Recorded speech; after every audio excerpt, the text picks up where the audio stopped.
Hey everybody, welcome back to the channel. Today we're tackling one of life's biggest mysteries. What on earth is your baby trying to tell you? Well, get ready to become fluent in baby because we're diving into 18 ways your little one is trying to communicate with you. Babies are tiny drama queens and their main form of communication? Crying. But not all cries are created equal. A short rhythmic cry might mean, "Excuse me, waiter, I'd like to order some milk." A frantic, high-pitched wail? "Houston, we have a problem." It could be a dirty diaper, discomfort, or just needing attention. Ever seen your baby arch their back and wondered what's going on? You might even think, are they auditioning for Cirque du Soleil? It's a funny thought, right? Sometimes it's just a simple case of needing to stretch. Babies, like adults, need to stretch their muscles. But other times, it can be a sign of something else, like reflux or gas. These issues can cause discomfort, making your baby arch their back. If your little one is a frequent back archer, it's always a good idea to check in with your pediatrician. They can help rule out any underlying issues and give you peace of mind.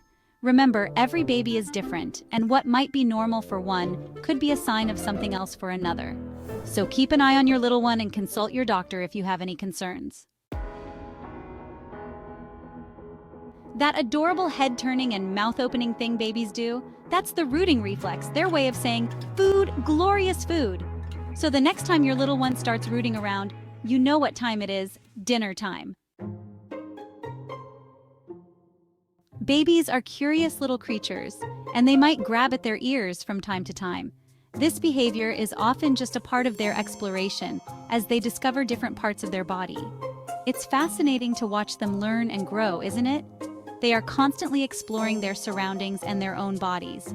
But ear tugging can also be a sign of ear infections or teething pain. When a baby is teething, the discomfort can radiate to their ears, causing them to pull or tug at them. Similarly, an ear infection can cause significant discomfort, prompting the same behavior. It's important to observe other symptoms to understand the root cause. When you have an earache, you rub your ear, right? Babies do the same. They might not be able to tell you what's wrong, but their actions can speak volumes. Rubbing their ear is a way for them to try and alleviate the pain or discomfort they are feeling. If your little one is constantly pulling at their ears, check in with your pediatrician. Persistent ear pulling can be a sign of something more serious that needs medical attention.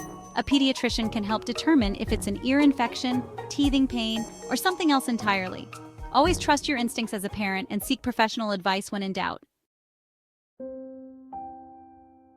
When babies rub their eyes, it's a clear sign that they're feeling tired and need some rest. Or when they pull at their hair, it's their way of saying, "Mama Dada, I can't even." These little gestures are their way of communicating their need for sleep. "Please, for the love of all that is good and holy, put me down for a nap."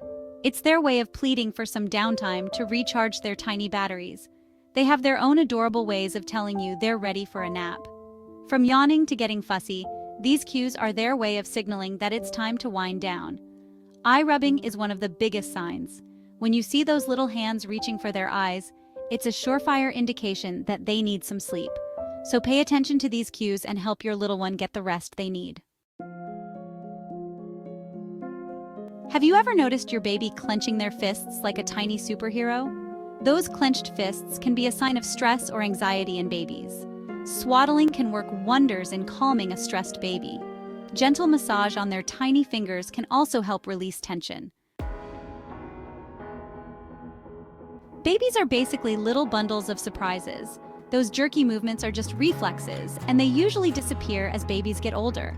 However, these jerky movements can also be a sign that your baby is feeling a bit overwhelmed. Try taking them to a quieter, dimmer environment for a bit of a break. There's nothing quite like seeing your baby pucker up those adorable little lips, but those puckered lips might not be a sign of affection. They're more likely a sign of hunger. It's their way of saying, "Hey, I'm ready for my close-up." And by close-up, I mean a close-up of that bottle or breast. There's nothing quite like the feeling of your baby locking eyes with you for the first time. This intense eye contact is actually more than just a sweet moment. It's one of the most powerful ways babies communicate and bond with their caregivers. It's their way of saying, "I see you, I hear you, I trust you." When babies turn their heads away from you, it's their polite way of saying, "Okay, I've had enough stimulation for one day." Sometimes it's just too much. They need a break from all this cuteness. Those adorable little bundles of joy can also be tiny gas factories. One way babies try to tell you they're dealing with a gas attack is through stiff limbs.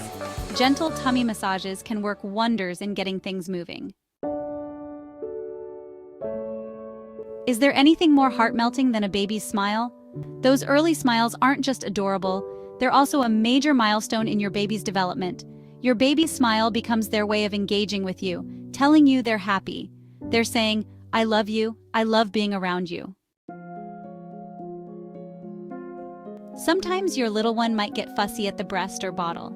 They have preferences, and they're not afraid to let you know when something isn't quite right. The flow might be too fast or too slow, the temperature might be off, or maybe they just need a little break to burp. Biting is a common and often painful phase that many parents experience. Biting is usually a sign of teething discomfort. Try offering your baby some safe and soothing alternatives to gnaw on, like a chilled teething ring or a cold, wet washcloth. Your baby hasn't suddenly developed superpowers. They've just experienced the Moro reflex, also known as the startle reflex. This reflex is completely normal and usually disappears by the time babies are around 4 to 6 months old. Reaching out is one of the most obvious ways babies communicate their need for attention and affection.